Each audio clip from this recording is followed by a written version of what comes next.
pertanyaan masih ada 15 sampai 20 menit. Barangkali ada yang mau mundur besok. Monggo.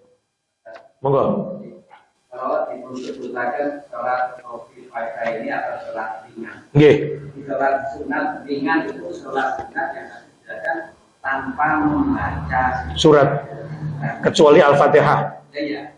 Berarti itu dapat dikatakan semua sholat rawatib. Tadi kan sholat yang Fardhu tadi kan sebelum subuh. Nggih. Apa dapat diartikan bahwa saat kita melaksanakan sholat sunat, baik itu sholat sunat betul, betul. Jadi yang hanya membaca Al-Fatihah itu yang saya pahami, sesuai yang saya pahami ya, dan itu ada dalilnya hadis, itu hanya sholat khafifata ini yang sebelum sholat tahajud.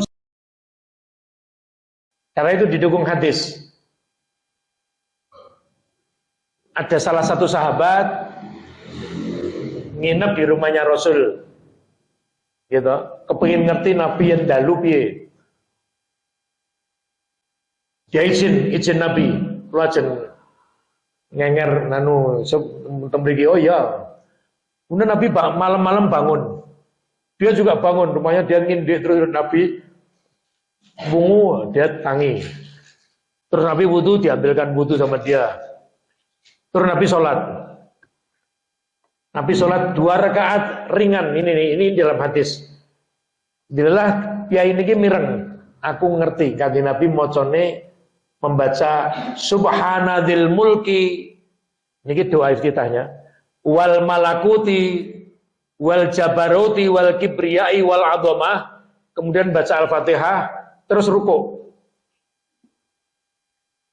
Nah, kita tahu ini karena hadis itu. Jadi ada salah satu sahabat sing ngindel kanjeng Nabi. Setelah itu baru Nabi sholat tahajud. Maka itu sering disebut dengan sholat iftitah. Sebelum tahajud. Atau sholat khafifataini. Dalam hadis juga disebut khafifataini. Tapi khafifataini itu kira-kira sholat sunat ringan 2 rakaat. Mereka mocone ming Al-Fatihah karo doa iftitah. Doa iftitahnya seperti tadi. Nah, untuk hadis ini yang baru saja kita baca dalam buku ini, Bulughul Maram, disebutkan tadi oleh Aisyah, itu khafifata ini yang dimaksud tadi adalah 2 rakaat sebelum sholat subuh. Nah itu bagaimana? Yaitu biasa. Hanya dikatakan yaitu sholat 2 rakaat ringan. Tapi tetap biasa, cara-cara dan bacaannya biasa. Karena itu tidak ada penjelasan dari Aisyah. Tapi kalau yang tadi, 2 sebelum sholat tahajud, itu dijelaskan oleh hadis, oleh sahabat, ya, bahwa yang dibaca Nabi itu hanya doa iftitah dan Al-Fatihah terus ruku. Rakaat kedua ya Al-Fatihah terus ruku. Kemudian baru sholat tahajud. Itu ya. Apakah 2 sebelum duhur, 2 sebelum duhur, 2 setelah duhur, 2 setelah maghrib, 2 setelah isya itu dikatakan khafifata ini? Betul. Itu namanya ya sholat sunat ba'diyah atau qobliyah. Caranya sama, tetap membaca doa iftitah, baca Al-Fatihah, baca surat. Saya kira itu jawaban saya. Wonten sanesipun monggo. Monggo, Pak. Sholat Hajjah itu ada yang mengerjakan sebelum ada. Oh ya, bagus. Bagus, pertanyaannya bagus. Pak, nggih. Untuk sholat sunnah tahajud itu sebelum berdoa itu bacaan zikirnya atau sama seperti setelah sholat wajib? Sebelum berdoa kan berdoa untuk minta sesuatu itu kan bisa zikir dulu. Bacaan zikirnya itu seperti kita iya. Setelah sholat tahajud. Oke, bagus. Baik, pertanyaan pertama.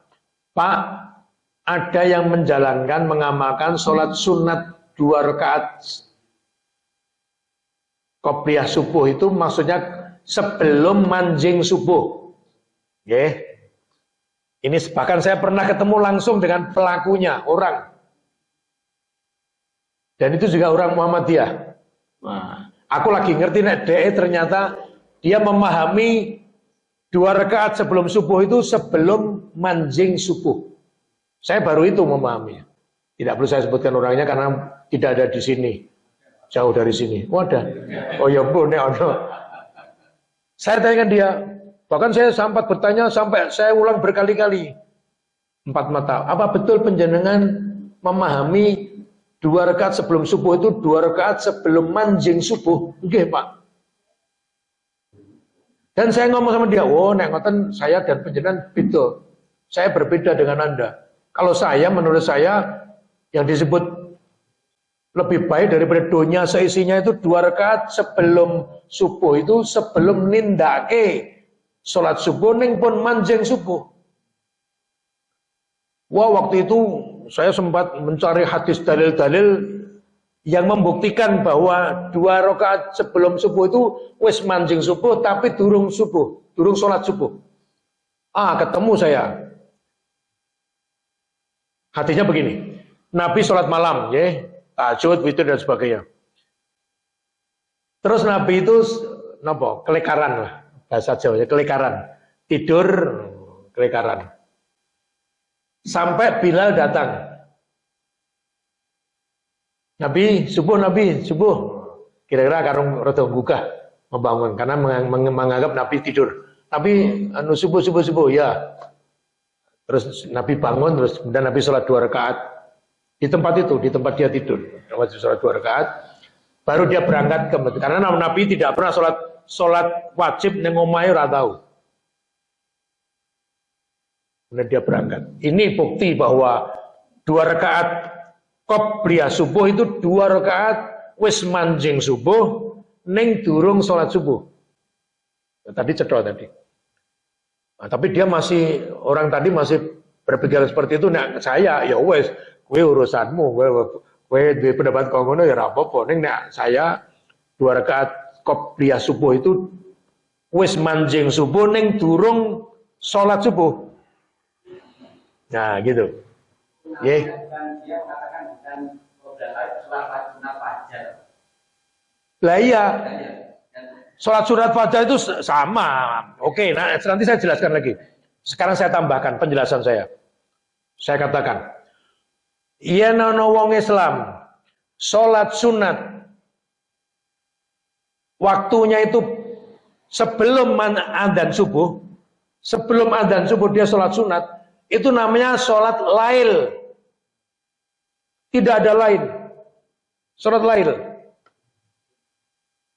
Entah itu jenenge tahajud, entah itu namanya witir atau apa. Nek nunggu saat durunge subuh itu loh. Saat durungnya adzan, aku mumpung itu durung adzan. Itu namanya dikategorikan sholat malam.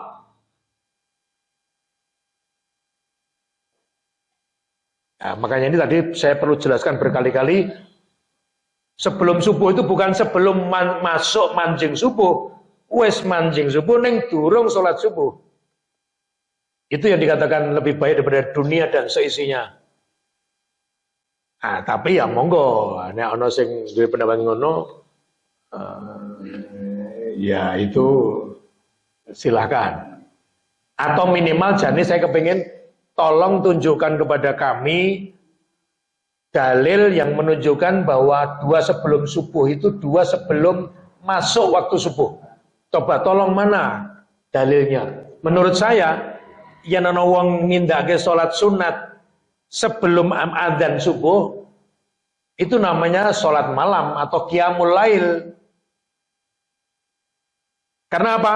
Ada lagi 2 bukti saya.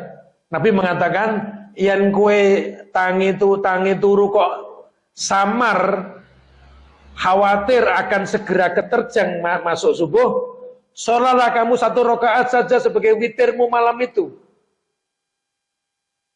Ini 2 dalil yang tidak bisa dibantah.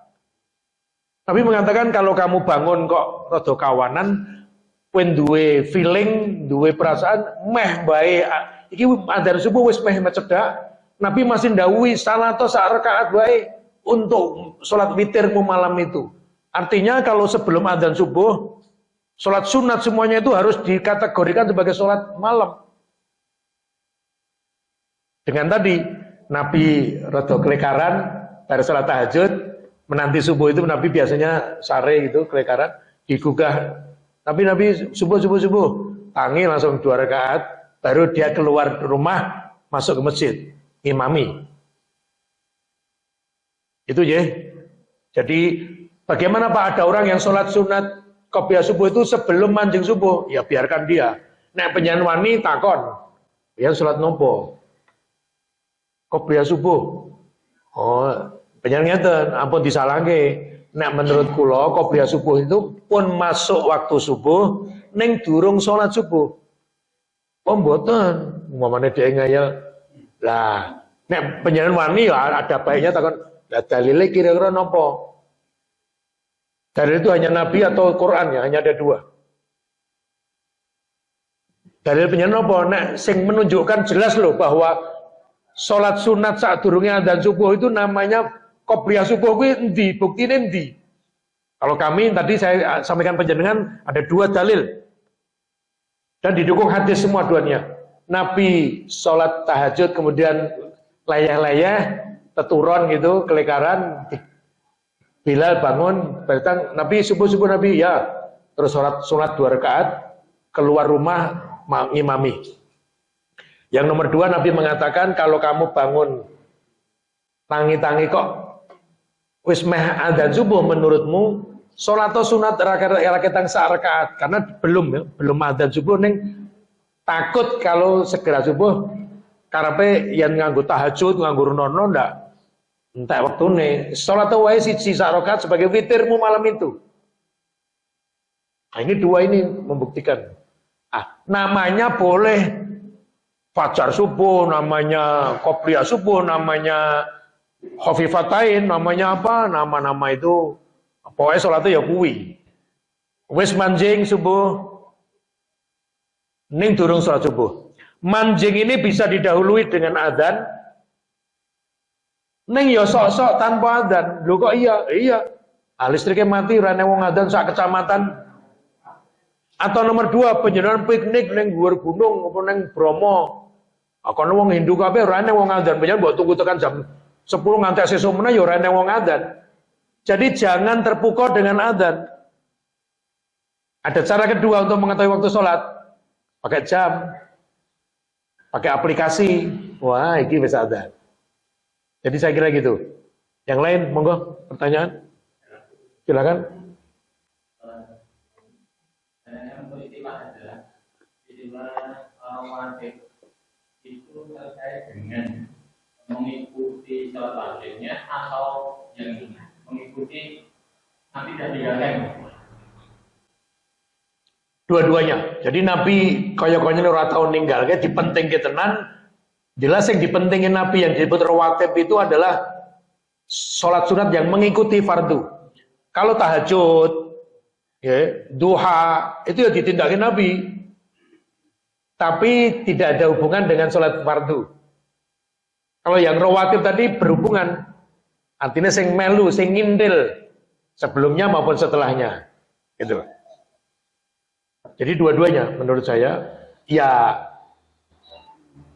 mengikuti Nabi dan yang dikerjakan Nabi itu selalu berhubungan dengan sholat fardu yang dikerjakan 2 sebelum zuhur. Ini tadi kan hadisnya aku hafal 10 rakaat dari Nabi, sholat sunatnya 2 sebelum subuh, 2 setelah sebelum zuhur, 2 setelah zuhur, 2 setelah maghrib, 2 setelah isya.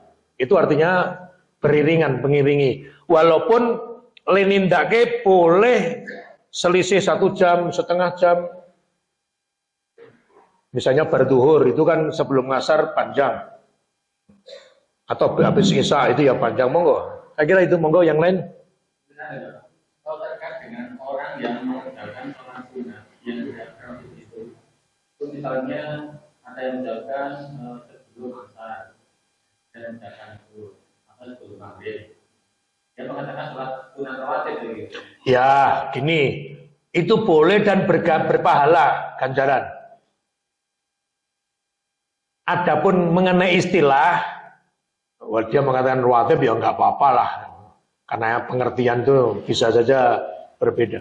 Tetapi kalau di dalam kitab-kitab istilah rawatib itu sing kaya-kaya ora tau ditinggal ke Kanjeng Nabi, ngintil terus, 2 sebelum subuh tadi, 2 setelah sebelum zuhur, 2 setelah zuhur, 2 setelah maghrib, 2 setelah isya.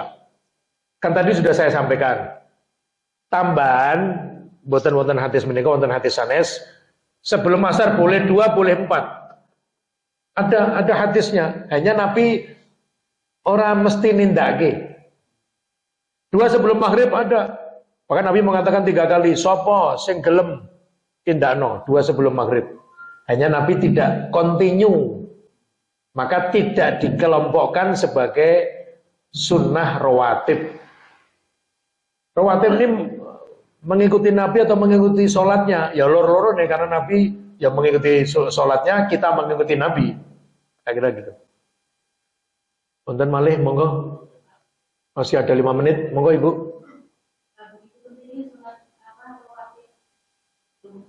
Kalau misalnya bangunnya telat, Ya. Ya. Ya. Kerjakan.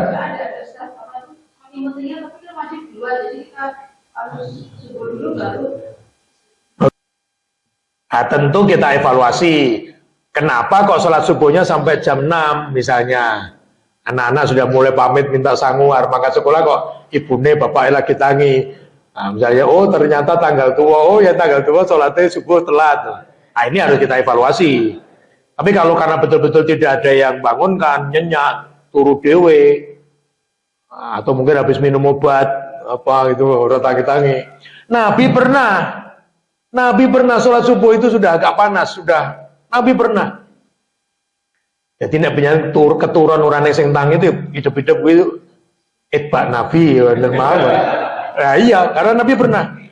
Dan oleh ulama dikatakan oleh Nabi tidak bangun-bangun sampai srengenge agak panas mengenai kulit. Itu memang disengaja oleh Allah untuk pelajaran.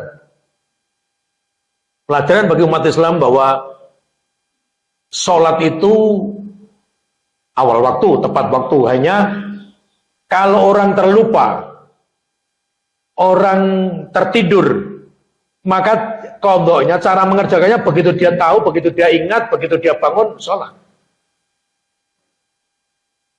Hanya untuk subuh ini memang Nabi tidak pernah meninggalkan, walaupun dia telat, subuhnya itu telat, bukan awal waktu, dia tetap 2 rakaat sholat sunat qobliyah subuh, kemudian baru sholat subuh. Nah, cuman ini memang begini, secara perasaan. Ini masalah psikis. Sudah telat bangun, wow, wud itu mesti sholatnya ya kayak neura khusyuk, wud karena udah selak konangan anaknya. Ya ini ya, tapi kalau ilmu mengatakan ya pelan-pelan. Bahkan Nabi pernah, ini di tengah perjalanan ya, dengan beberapa banyak sahabat ketiduran, semuanya ketiduran. Belum sampai rumah, di tengah perjalanan gitu, ketidur di suatu kampung, tidur. Tidak ada yang bangun, bahkan Nabi bukan yang pertama kali bangun. Ada sahabat yang bangun itu karena kulitnya kena sinar matahari. Kok durung tangi, burung sholat subuh, wah dibangunkan semuanya oleh Rasulullah dalam hadis. Ayo terus bang. Mereka diminta untuk tetap berjalan menggunakan untanya, melanjutkan perjalanan, tidak langsung sholat begitu mereka terlambat. Mungkin beberapa ratus meter atau beberapa saat gitu, Nabi mandek, Nabi bilang Bilal, saya ini wudu adzan. Jadi tidak langsung begitu bangun kemudian langsung sholat. Ini dimungkinkan oleh para ulama, pemahaman saya, menghindari waktu tahrim, menghindari dilarangnya sholat yaitu pada waktu syuruk. Matahari sedang, wah ini kan mulai mengeluarkan sinar ini, mencorong itu, ditunggu sedilok, orang emosional terus langsung sholat, karena itu kemudian diberi waktu, ada toleransi melaku sidik, kemudian baru berhenti, baru mengerjakan sholat. Nah, saya kira itu jawaban saya. Monggo yang lain. Silakan Ibu di luar. Nggih, monggo. Nyun ngapunten. Kebiasaan masyarakat Klaten Ya, sebelum puasa itu mengadakan padusan. padusan. Oh iya. Bagaimana padusan? Lah padusan niku napa? Dijelaske sih. Nek padusan niku atus ya ora apa-apa wong arep poso atus ora poso ya atus.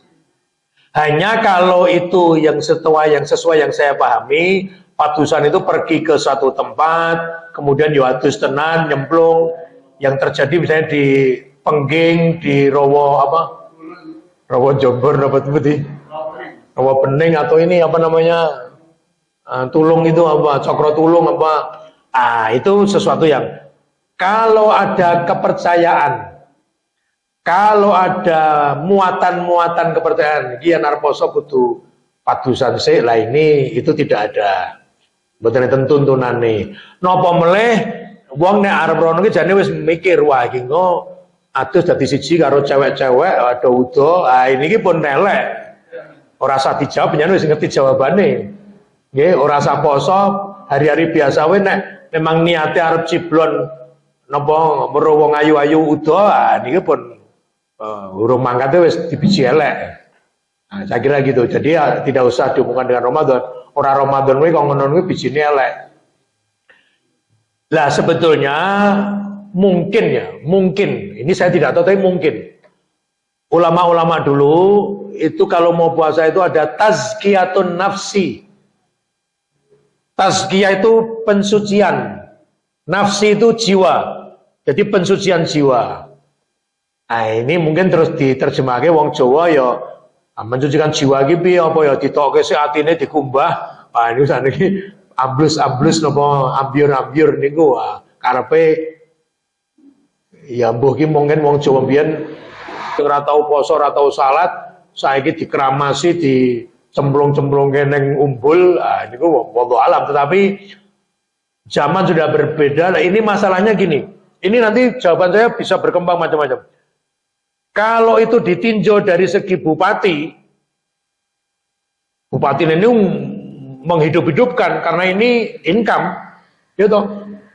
Apem aku dune le nyuguhke we alon-alon anget dicokot, kok dibalang-balangke. Kuwane dadi malah dadi viral. Waduh teko kok ngendi-endi. Apem Jatinom balang-balangke ribuan apem. Wis beda-beda disikuk jare yen entuk iki iso dienggo tombo anget. Nah itu jadi masalah. Jadi tinjauannya ditinjau dari segi ekonomi. Kalau ngono kuwi yang dihidup-hidupkan nguripi sing dodol teh panas kopi ya payu mergo akeh wong teko do susukan kemringet luwe. Nah ini pemerintah untuk parkir untuk macam-macam. Tapi kalau dari segi agama itu tidak ada tuntunannya, bahkan itu ada sifat mubadir di situ. Ada sifat lagi ya. Makanya tinjauannya monggo, dan Muhammadiyah tidak terlalu populer bagi orang-orang Muhammadiyah. Ora patio payu yang ditawakil seperti itu. Atau mungkin juga di tempat-tempat yang lain ya. Yang saya tahu ding. Setiap kali bar nanem nandur tebu arep ditegor arti masak arti proses dari kulo, wah itu geden-geden. Nah namanya apalah. Aneng tebu itu ditaleni rong gepok. Siji dikai kuluk lanang, siji wedok. Jadi upacara pernikahan tebu iki kan wis ngawur-ngawuran. Iki kawukane sapa, ijab kabule piye, mahare apa. Nah, itu seperti itu ya laris. Wah, sing nggawa tebu itu ya kerudungan, ya pecisan, ya mungkin kaji barang. Nah, ini orang yang agama hanya dipahami secara dangkal. Ning wong-wong kaya ngono itu saya menduga. Nek ditungi hadis, tungi Quran, pelo ora mudeng. Ning nek kon nggo grutak-grutuk kok ngono kuwi seneng, itu namanya casing. Wong sing hanya mementingkan kulit luar. Itu dulu waktu Islam belum banyak berkembang, memang tampilan fisik jopo itu perlu. Ada sekaten, wow, gamelane ditabuh teman dan bendo teko, yang teko arep mlebu masjid gapura itu ada kata-kata ghafura, tegese memberi maaf. Prabu kudu syahadat sih, mula dijenenge syahadatain. Nah, itu dulu. Sekarang orang sudah tidak seperti itu. Tapi itu sekaten itu ya bateni karena pemerintah untuk badi juga tukang parkir itu bakul soto ya payu. Monggo, tetapi kalau akidah apalagi syariah itu tidak ada tuntunannya. Dan bergembiralah bagi warga Muhammadiyah yang tidak melu campur-campur, orang melu cawe-cawe. Kalau ngono kuwi ra gelem cawe-cawe ya enggak apa-apa. Mereka mengadakan ya ben wae. Bahkan lebih dari itu. Kereta kencana itu rata adus setahun pisan sasi suro digebyuri lah kok banyune ditadai dienggo jimat. Ana sing diombe bareng nek watuk. Jare nek putune panas dipur-purke ndur. Itu cara beragama yang Anda bisa memberi nilai. Bagaimana itu? Ini karena ada keyakinan bahwa itu benda keramat. Nek ra kok tusi iso glinding dhewe iki nggo. Ana keris, ana tombak. Ya biarkan itu urusan nanti mereka yang berperan dalam hal itu akan bertanggung jawab kepada Allah apa yang dilakukan. Dan makanya bagaimana orang-orang Muhammadiyah terhindar dari itu, ya wes, insya Allah kita lebih aman mempertanggungjawabkan amal-amalan kita karena kita tidak masukkan unsur-unsur kesyirikan atau menuju kepada kesyirikan seperti itu. Moga atur nuwun ini sudah 5/4. Oh moga benar. Ya, ini selalu pertanyaannya, ada ulama yang membolehkan selama witire ora di witire wis ping pisan tok, nggih. Witir ping 3 telung rakaat ya wis. Tapi ada yang mengatakan mbok rasah. Karena ada hadis Aisyah riwayat Imam Bukhari Muslim. Aisyah ditanya oleh sahabat, Aisyah, bagaimana sunat malamnya Nabi pada bulan Ramadan? Pertanyaannya itu. Kados pundi salat sunat Nabi pada bulan Ramadan? Aisyah jawab, ngerti ya, Nabi kuwi pada bulan Ramadan atau bukan Ramadan? Ramadan utawa di luar Ramadan, dia sholatnya tidak pernah lebih dari 11 rakaat sholat malamnya. Maka yazidu fi Ramadhana wala fi ghairihi ala ihda asyrata rakaatan. Itu hadisnya. Maka yazid itu Nabi tidak pernah menambah. Maka yazid itu fi Ramadan, dalam bulan Ramadan, au fi ghairihi atau di luar bulan Ramadan tidak pernah menambah ala ihda asyrata rakaatan. Di atas 11 rakaat. Ya, 11 itu sudah. Nah, ini kita sampaikan begini, yang kaum muslimin sudah tarweh, sudah witir di masjid, kemudian jam 3 atau setengah 3 bangun, kemudian masak, kemudian mau sahur, masih ada waktu setengah jam, tengok-tengok mau sholat malam, ini bagaimana? Saran saya, panjenengan ngaji, ganjarannya gede. Ayat pertama turun itu Iqra, bacalah. Ayat pertama. Kemudian surat Al-Muzammil, surat ke-73, ayat keempat. Ya ayyuhal muzammil qum al-laila illa qalila nisfahu aw inqus minhu qalila aw zid alaihi warattilil qur'ana tartila. Ayat keempat, dan bacalah Quran dengan tartil di malam hari. Ya ini sebelum subuh. Masih ada waktu baca Quran, itu jelas tuntunannya ganjarannya gede. Tapi kalau sholat sunat lagi, entah itu tahajud atau apalagi witir, ini akan mengandung beberapa permasalahan, ada yang keberatan. Maka ganjaran bisa kita dapat, dalilnya jelas, apa? Baca Quran. Zikir, orang yang baca Quran, zikir. Subhanallah, Alhamdulillah. Atau membaca istighfar. Itu di surat Ali Imran, ayat 17 atau surat Ad-Dariyat ayat 18. Bunyinya wabil asharihum yastaghfirun, dan pada waktu sahur mereka beristighfar. Quran ini orang-orang hebat itu, calon penghuni surga itu pada waktu sahur ini artinya akhir malam ning durung subuh. Mereka yastaghfirun, mereka membaca istighfar. Ada 2 ayat yang saya temukan, membaca istighfar di malam hari, akhir malam ning durung subuh. Nah, itu tadi jawaban saya belokkan genah untuk ganjaran, tidak ada perselisihan ulama ngaji atau berzikir dengan berbagai macam kalimat thayyibah, paling tidak ada juga membaca istighfar sebelum subuh, menanti sahur atau menanti. Saya kira itu nyuwun ngapunten, ini sudah jam 5.10. Mugi-mugi wonten manfaatipun dan saya berdoa Bapak Ibu sekalian semoga kita semuanya disehatkan oleh Allah. Sehat badan kita, sehat iman kita, langkung-langkung sehat kantongan kita. Iso tinggu poso, iso tinggu buka, iso tinggu sahur, iso tinggu foto.